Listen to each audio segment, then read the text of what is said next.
बच्चों आज हम लोग सीखते दशमलव प्रसार।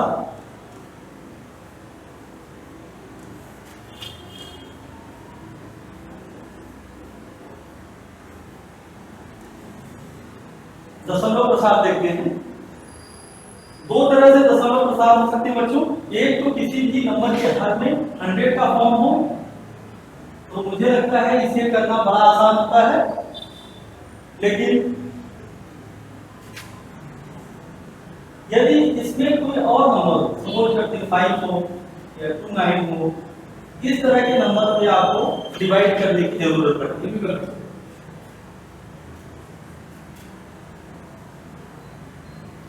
दशमलव। तो चलिए अगला सवाल देखते हैं बच्चों। हम लोगों ने देखा कि जैसे सपोज करते 29 अपॉन 100 की बात करते हैं बच्चों। यहाँ पे कितने जीरो देख रहे हैं हम लोग? डबल, 2 जीरो है। यदि इसे मैं दशमलव के फॉर्म में लिखना चाहूँ तो 2 जीरो है, तो 2 तो आपके पास ऊपर डिजिट है ही है, तो आपने 2 डिजिट लिख दिया सिंपल सा। और उसके जस्ट आगे जहां पर 1 है, 2 डिजिट के जस्ट आगे आप पॉइंट लगाएं। आगे जीरो लगाने की जरूरत होती है, लगा भी सकते हैं, नहीं लगा सकते हैं, कोई ज्यादा जरूरत नहीं, लेकिन फिर भी लगाते हैं। 0.29 आ गया आपके पास में, इसे आसानी से कर सकते हैं। और नंबर है 29 के, यहाँ पे और जीरो बने हुए हैं, सपोज करें 5 जीरो है, 5 जीरो। इसे करने के लिए 29 में कोई चेंजेस नहीं करना है, सेम। लेकिन अब देखते हैं कि कितने जीरो बच्चों? 5। 2 तो यहाँ पर आपने पैक कर दिए, 2 जीरो यहाँ पे आ गए, तीसरा जीरो आ गया, चौथा जीरो आ गया और पांचवा जीरो। अब आपने बच्चों क्या किया है? पॉइंट लगा दिया और ये जीरो कितना हो गया? 0.00023। मैं कहता हूँ कि किसी भी नंबर की वैल्यू जितनी ही ज्यादा जीरो के फॉर्म में होती है लास्ट डिजिट, उसकी वैल्यू उतनी ही कम होती चली जाती है। जैसे 0.29 0.00029 की वैल्यू में आपने देखा है कि 0.29 ग्रेटर देन 0.00029 क्या है। इस तरह से 100 के फॉर्म के किसी भी नंबर को दशमलव प्रसार करना आसान होता है। मुझे लगता है कि इस तरह से आसानी से एक और सवाल हम लोग देखते हैं ताकि आप लोगों को आसान हो जाए।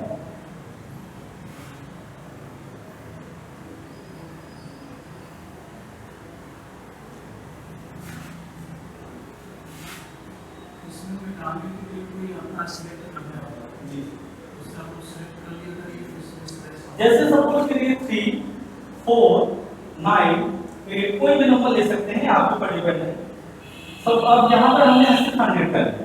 कितने जीरो बच्चों? डबल जीरो है। इसका मतलब 2 डिजिट के जस्ट आगे आपको पॉइंट लगाना पड़ेगा। नेक्स्ट अगले नंबर से कोई मतलब नहीं है। 349.8 डिजिट कितने थे बच्चों? डबल। यदि यहीं पे सपोज करते हैं 1 डिजिट और हो जाए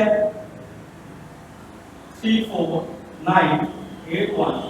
अगला एक आपके पास में सपोज करते हैं 4 जीरो, 4 जीरो है, तो नंबर बच्चों कितना हो जाएगा? 34981 और 4 जीरो है बच्चों। 4 नंबर काउंट करें 1 2 3, तो आपके पास कितना हो गया? 3.4981। मुझे लगता है कि आप लोगों को ये चीजें समझ में आ गई होंगी, आसानी से कर सकते हैं आप लोग। मैं आपको एक दूसरा जो थोड़ा सा और ज्यादा कठिन है उस पैटर्न की बात करता हूं।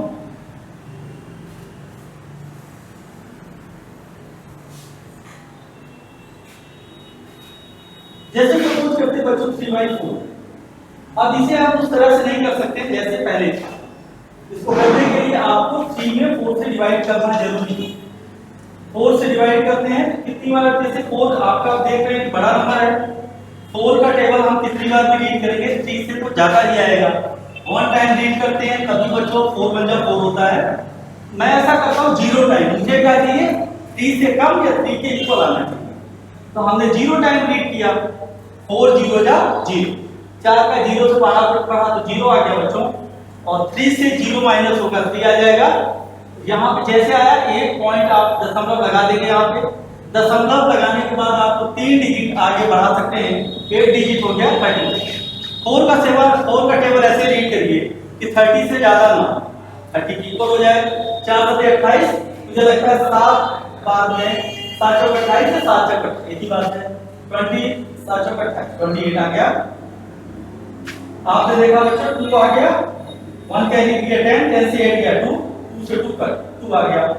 नेक्स्ट मैं ऐसा करूं 4 का टेबल ऐसे रीड करिए आपके 2 से ज्यादा नहीं, फिर आपको पास पॉइंट करके 0 बढ़ा सकते हैं आप, और 5 बार जा रहा है 4 5 20। मैंने कहा कि 3/5 3/4 को हम लोग पॉइंट 075 लिख सकते हैं। कहने का मतलब है कि 3 में यदि 4 को डिवाइड करते हैं तो वैल्यू 8 से भी कम आती है, 0.75 आती है।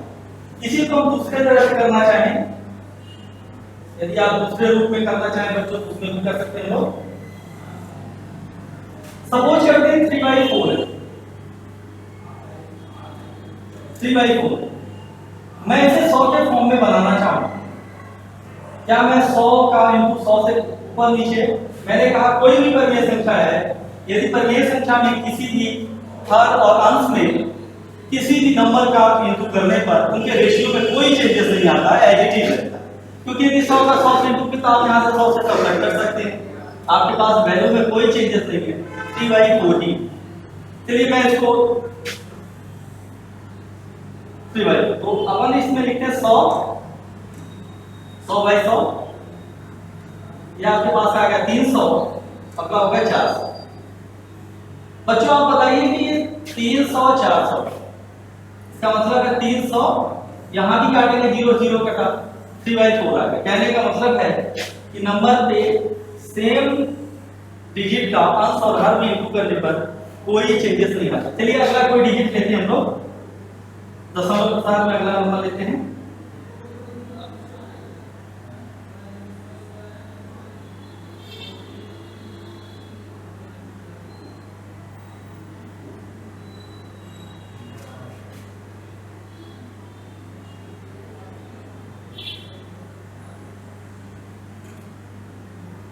चलिए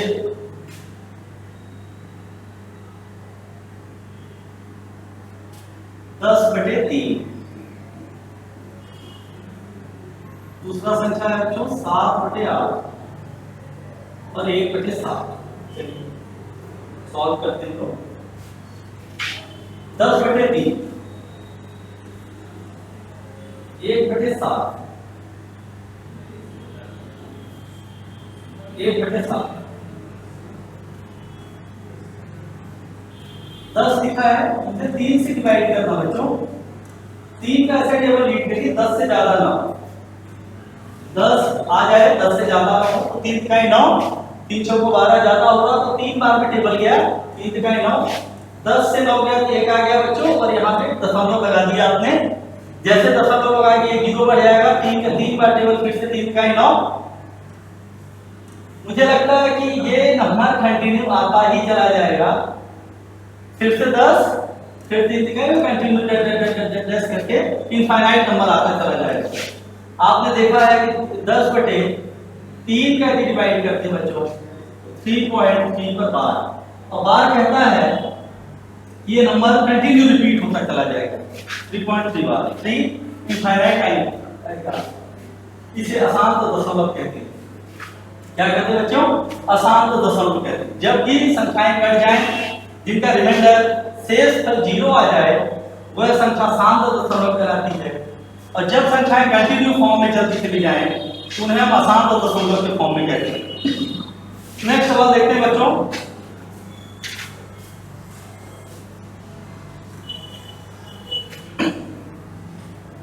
चलिए देखिए 1/3 की बात करते हैं।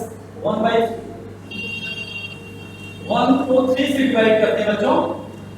3 का ऐसा टेबल रीड करिए कि 1 से ज्यादा ना हो, यदि 0 टाइम पढ़ते हैं तभी 1 से कम होता है, और नहीं तो वैल्यू जो है वो मुझे लगता है कि 3 का 1 टाइम भी पढ़ते हैं तो 3 होता है। तो सबसे पहले 0 टाइम पढ़ते हैं बच्चों, क्या आ गया 1, 0 1 से 0 माइनस होगा।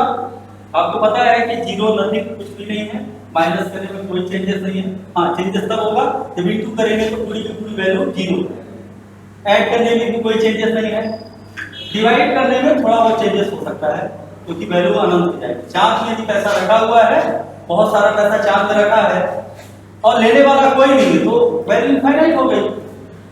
चलिए तो 3 से करते हैं बच्चों, 1 आ गया आपके पास में और ये पॉइंट लगाएंगे, ये 0 बढ़ेगा, 3 3 जा 9, फिर 1 आ गया, फिर बच्चों देखते हैं फिर 0 आ जाएगा, फिर 3 3 जा 9 और यहाँ की वैल्यू 1/3 की भी वैल्यू आपने देखा है, ये भी 0.333 है।